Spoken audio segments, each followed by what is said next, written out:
সরলাবালা সরকার লেখা সন্ন্যাসী স্ত্রী গল্পটি পাঠ করে শোনাচ্ছি আমি মৌমিতা পাল। রেবতী সন্ন্যাসীর স্ত্রী। সন্ন্যাসীর অবশ্য স্ত্রী থাকা সম্ভব নয়, কেননা সংসারের সঙ্গে তাহার যদিও আগে সম্বন্ধ ছিল, কিন্তু সন্ন্যাস লইবার সঙ্গে সঙ্গে সে সম্বন্ধ তো একেবারে লোপ পাইয়া গিয়াছে। কিন্তু রেবতী সন্ন্যাসিনী নয়। সে হয়তো এখনো মনে করে সন্ন্যাসী অচ্যুতানন্দ স্বামী তাহারই স্বামী। হয়তো মনে করে, এই জন্য বলিলাম যে ঠিক ঠিক মনে করে কিনা অথবা মনে করিতে সাহস করে কিনা সে বিষয়ে একটু সন্দেহ আছে। রেবতীকে আমি প্রথম দেখি গঙ্গার ঘাটে।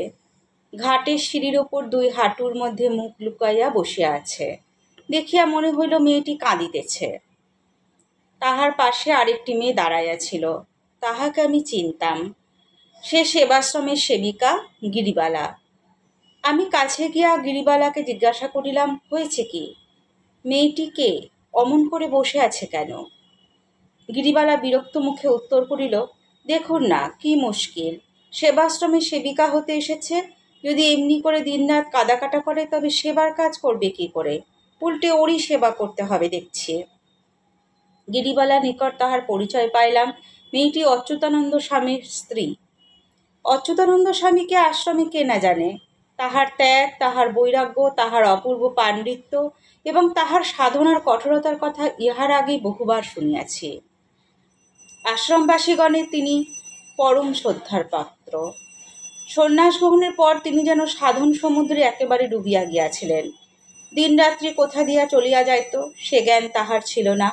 ক্ষুধা, তৃষ্ণা বোধ, শীত ও গ্রীষ্মের অনুভূতি পর্যন্ত যেন তাহার লোপ পাইয়া গিয়াছিল। তাহার দীক্ষাদাতা গুরু মহারাজ বলিয়াছিলেন, অচ্যুত যেভাবে সাধনায় ডুবে যাচ্ছে ওর দেহ থাকলে হয়। 2 বৎসর একইভাবে গিয়াছিল।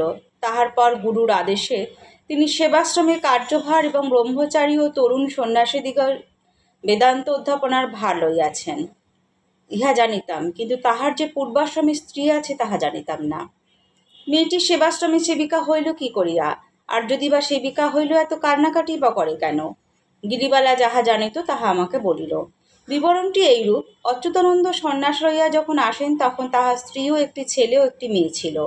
অচ্যুতানন্দ কিছু বিষয় সম্পত্তি ও নগদ টাকা স্ত্রীর ও ছেলে মেয়ের ভরণ পোষণের জন্য রাখিয়া আসিয়াছিলেন, কিন্তু যাহার নিকট ভার দিয়া আসিয়াছিলেন সেই সমস্ত গ্রাস করিয়া বসিল। মেয়েটির বাপের বাড়ি কেহ ছিল না, সেজন্য ছেলে মেয়ের হাত ধরিয়া তাহাকে পথে দাঁড়াইতে হইল। অচ্যুতানন্দ স্বামী দেশ হইতে একখানি পত্র পাইয়াছিলেন। সেই পত্রে ঘটনা তাহাকে জানানো হইয়াছিল।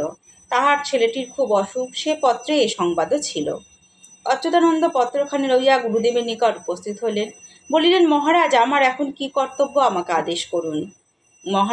মহারাজ বলিলেন, বৎস, বিরজা হোমে আহুতি দিয়া যেদিন তুমি সন্ন্যাস গ্রহণ করিয়াছ, সংসারের সহিত সম্পর্ক সেই দিন হতে তোমার ছিন্ন হইয়া গিয়াছে।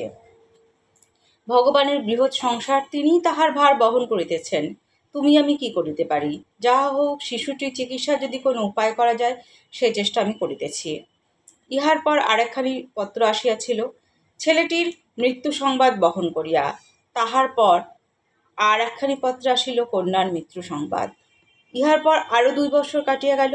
ইতিমধ্যে অচ্যুতানন্দের নামে আরো 2খানি পত্র আসিয়াছে। গ্রামের এক সহৃদয় বৃদ্ধ সম্পর্কে অচ্যুতানন্দের ঠাকুরদাদা হইতেন, তিনি এই পত্রগুলি লিখিয়াছিলেন। প্রথম পত্রে রেবতী যে কি দুর্দশায় দিন কাটাইতেছে তাহাই জানানো হইয়াছে। শেষ পত্রে জানা গেল, রেবতীকে আশুরক্ষার কোনো ব্যবস্থা না করিলে তাহার বিপদের সম্ভাবনা আছে, কেননা গ্রামের জমিদার পুত্রে তাহার উপর দৃষ্টি পড়িয়াছে। পত্রখানি হাতে লইয়া অচ্যুতানন্দ আবার গুরু মহারাজের নিকট চলিলেন এবং তাহার পদপ্রান্তে পত্রখানি স্থাপন করিলেন। তাহার মুখ হইতে আত্মধ্বনির ন্যায় এই কথাটি বাহির হইল, মহারাজ, আর তো পারা যায় না। শুনলেন লেখিকা সরলাবালা সরকারের লেখা একটি গল্প, সন্ন্যাসীর স্ত্রী। গল্প পাঠে আমি মৌমিতা পাল। আজ প্রথম পর্ব পাঠ করলাম, পরের পর্ব পাঠ করে শোনাবো। নমস্কার।